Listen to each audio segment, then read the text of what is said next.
guys! Welcome back to my channel. Ngayon po, papakita ko po sa inyo paano po magluto ng spaghetti alla Jollibee. Kakailanganin po lang natin mga sangkap. Spaghetti sauce, ketchup, 1 medium carrots, 200 grams of sausage, 1 onion, 1 garlic, 1/4 of pork mince, 1 condensed milk, salt, pepper, mozzarella cheese, at ang ating pasta. So, ayun po, nag-preheat na po ako ng ating oil para igisa na po natin ang ating spaghetti sauce. Ngayon po, ilalagay ko na po ang ating onion.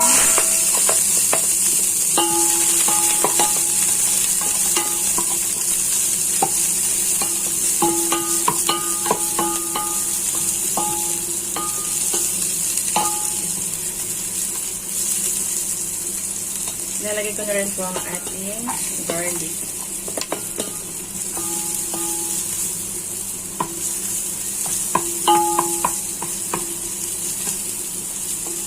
Yan lang po natin mag-golden brown.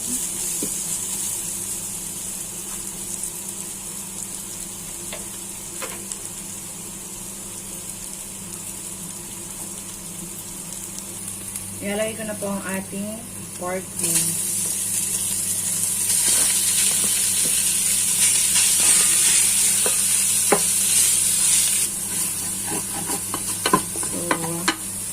Hayaan lang po muna natin maluto ang ating pork mince.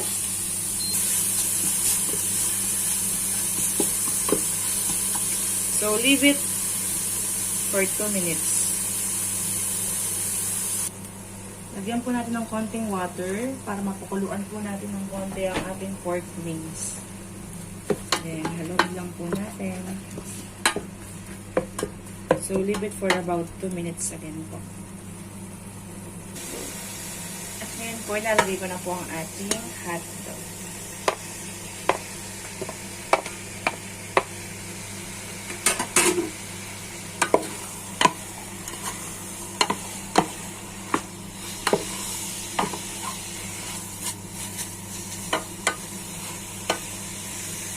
Leave it for 2 minutes. I'll be back. Haluin po muna natin at baka masunog ang ating pork mince at hotdog.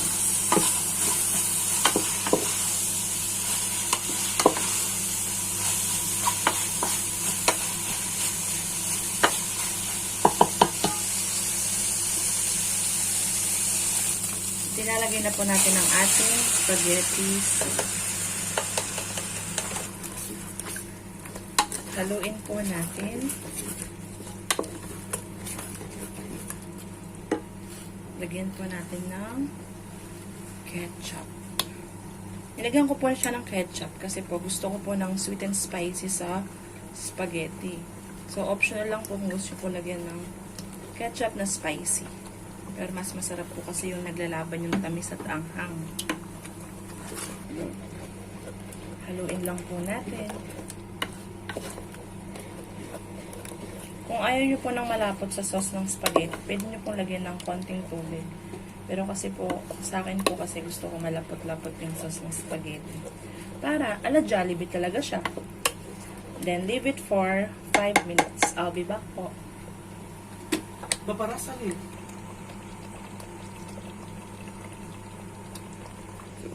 At ilalagay na po natin ang ating condensed. Nasa inyo po kung gusto nyo po ng manamis-namis ng inyong spaghetti. Pero ako po ilalagay ko lang po half can na condense. Then, haluin lang po natin.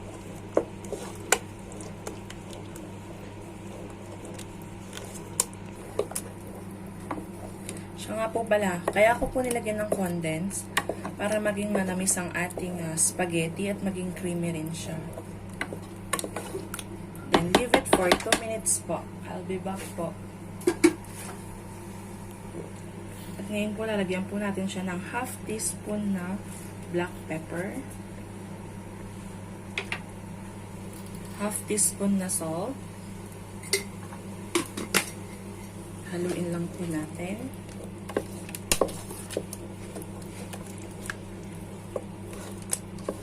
Diba? O, check.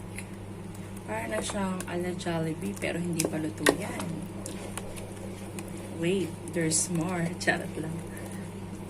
At lalagyan po rin natin ng konting mozzarella cheese para mas lalong maging creamy ang ating sauce.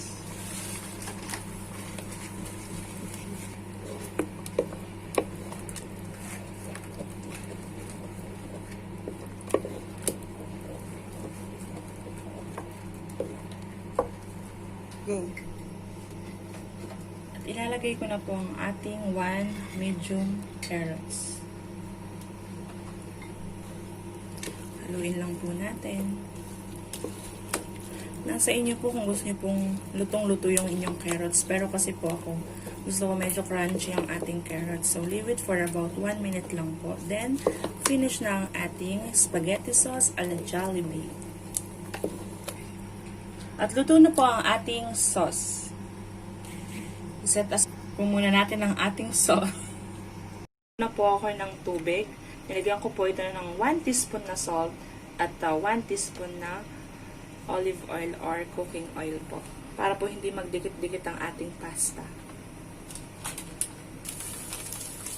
At kumukulo na po ang ating tubig, ilalagay ko na po ang ating 500 grams na pasta. Pakuluan po natin ang ating pasta 7 to 9 minutes po. So, I'll be back po. Balikan ko po kayo after 9 minutes. Siya nga po pala, nakadepende po kung ano pong pasta po ang gamit nyo. Kasi yung ibang pasta, madali po siyang maluto. So, depende po sa inyo kung ilang minutes. Check na lang po. At ngayon, luto na po ang ating pasta. I-drain ko na po siya. Luto ko na po ang ating pasta. So, ilalagay ko na po ang sauce niya.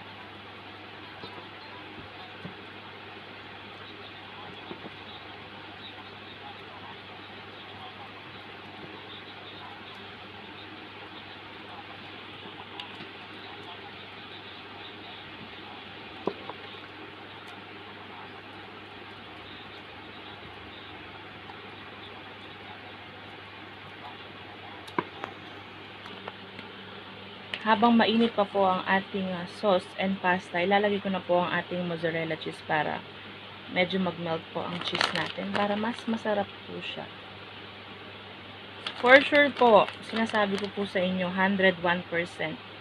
Magugustuhan nyo po tong recipe kong to. Hindi mo na kailangan pumunta pa ng Jollibee para kumain lang ng creamy spaghetti.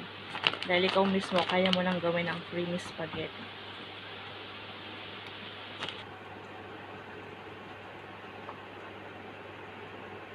A few moments later.